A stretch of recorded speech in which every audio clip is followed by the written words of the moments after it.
Welcome back, mathletes, and welcome to anyone just joining in. This is part 2 of our Math Team Problems You Should Know How to Do series. Today we're going to go over the 5 triangle area formulas. Some of these you will have seen, others I'm almost certain you won't have.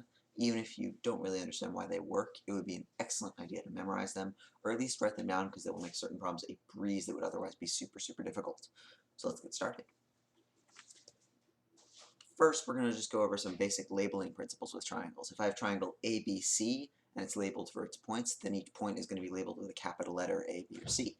The side opposite a point is labeled with the lowercase of that same letter. So in this case, side A is opposite point A, side B opposite point B, side C opposite point C. That's going to be the convention we're going to use for the remainder of the video, so make sure you're familiar with it. So, first area formula. This one I'm 99% sure you'll see. Base times height divided by 2. Essentially, the way it works is if we have our triangle, here's the base and the height labeled, it's going to form a rectangle with a width of the base and the height as the height of the triangle. Here's that rectangle. The rectangle is divided into 2 portions by this vertical line representing the height. The 2 non-base sides of the triangle, that's this one and this one, are the diagonals of these 2 rectangular portions of the larger rectangle.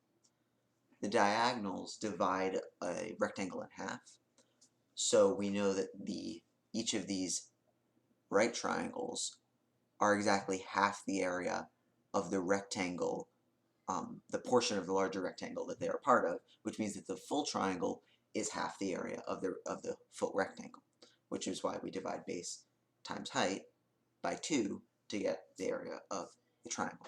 Pretty simple. The next one, you might have seen if you've taken a pre-calc course or had some more in-depth exposure to trigonometry.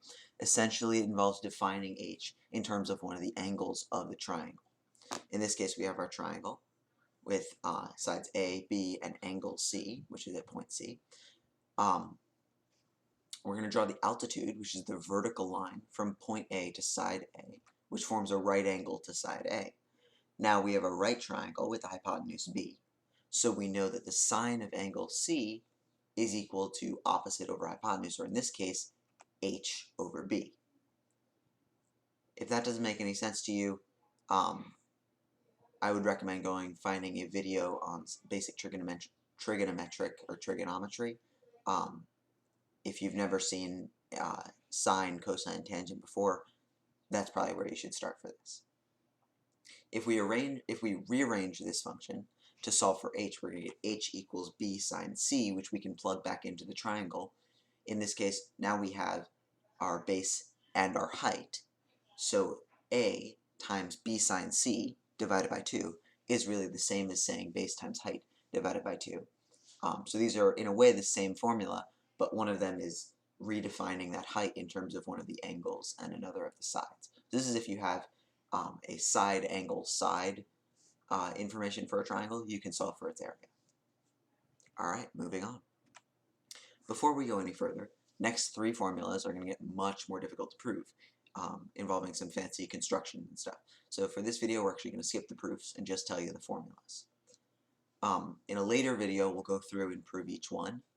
But if you don't like learning things without understanding where they come from, maybe wait until that video comes out before finishing this one. If you're happy just to learn formulas, here we go. The next 2 area formulas are related to 2 of the circles that can be drawn using a triangle. The circumscribed circle, which is shown on the left, is the one that passes through all 3 points of the triangle. The circumscribed circle is outside of the triangle, and can also be kind of thought of as the circle that the triangle would be inscribed in. If that confuses you, don't worry about it. The inscribed circle, shown on the right, is the circle drawn inside the triangle.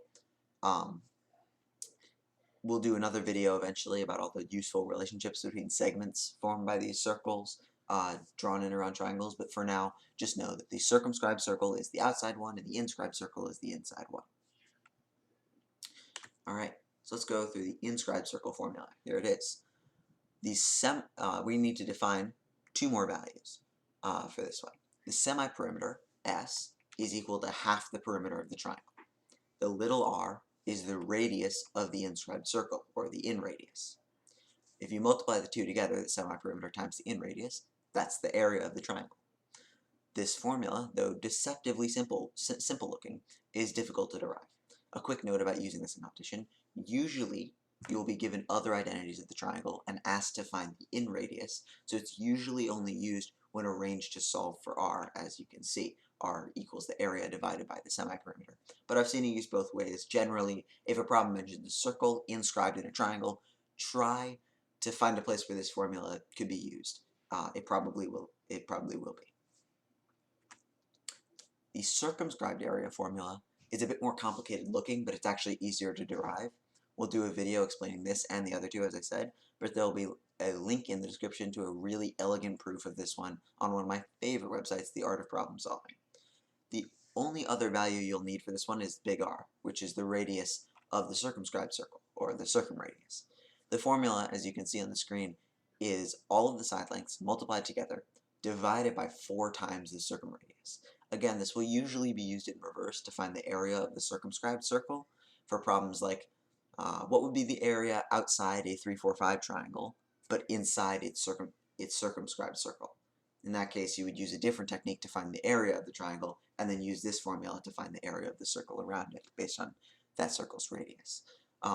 So again, this formula will usually be used to get the circumradius, but it can be used both ways. Memorize it as an area formula, and you can change it around with algebra whenever you need. Last formula is one of the hardest to think about in terms of what it actually is representing. So take my advice, just don't. It's an area formula. It gives you the area of the triangle. Don't worry about how it does it. Again, we'll do another video proving all 3 of these. This one, it just pays to memorize. It's called Heron's formula, and it is incredibly useful because it allows you to solve for the area of a triangle with only the side lengths as known values. Here it is. It looks daunting, don't worry. You multiply the semi-perimeter by the quantities of the semi-perimeter minus each of the sides in turn. So we use semi-perimeter times the quantity semi-perimeter minus A times the quantity semi-perimeter minus B times the quantity semi-perimeter minus C. Then we take the square root of that. That's the area of the triangle. Crazy, I know. This formula is often used in conjunction with one of the other formulas. For example, to find an angle of a triangle given all three sides. I could use Heron's to solve for area, and then rearrange AB sine C to solve for the angle, like so. In this case, I would have C is equal to the inverse sine of the area given by Heron's divided by A times B, which I can get just by rearranging the algebra with AB sine C equals Heron's, right? So what's the big deal? Triangles come up on a lot of problems on math theme contests. I mean, like, a lot of problems. And a lot of them are really simple if you know how to use each of these formulas and can recognize when each might be useful. So, if you see a problem that mentions a triangle's area, angles, side lengths, in radius, circumradius, semi-perimeter, pretty much anything about a triangle, try to figure out how you could write it in terms of one or more of these formulas. Take some time, practice using each of the formulas, make sure you have them memorized. They're really important. That's all for now. Peace out, math people.